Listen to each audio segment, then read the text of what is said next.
அல்லாஹ் நேசிக்கிறான். அல்லாஹ் யாரை நேசிக்கிறான்? அல்லாஹ்வுடைய தூதர் ஸல்லல்லாஹு அலைஹி வஸல்லம் சொன்னார்கள், அல்லாஹ்வை எஞ்சக்கூடிய போதுமென்ற மனதுடையவர்களாக வாழக்கூடிய, அல்லாஹ் மறைவில் வாழக்கூடியவர்களை அல்லாஹ் நேசிக்கிறான். இன்று நாம் பார்க்க இருப்பது அல்லாஹ்வுடைய தூதர் கூறிய இரண்டாவது தன்மை, அல்லாஹ் போதுமென்ற, அல்லாஹ் கொடுத்ததை கொண்டு குறைவுபடாமல் திருப்தியோடு வாழக்கூடியவர்களை அல்லாஹ் ரப்புல் ஆலமீன் நேசிக்கிறான். அல்லாஹ்வுடைய தூதர் ஸல்லல்லாஹு அலைஹி வஸல்லம் சொன்னார்கள், செல்வந்தம் என்பது செல்வத்தை அதிகமாக சேகரிப்பதோ சொத்துக்களை அதிகமாக குவிப்பதோ அல்ல.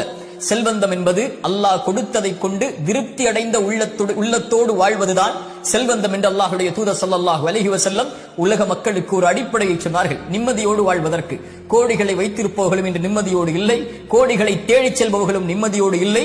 நிம்மதியுடைய வாழ்வை வாழ்பவர்கள் அல்லாஹ் எதை கொடுத்தானோ அதை கொண்டு திருப்தி அடைந்த உள்ளத்தோடு வாழ்பவர்கள் மட்டுமே.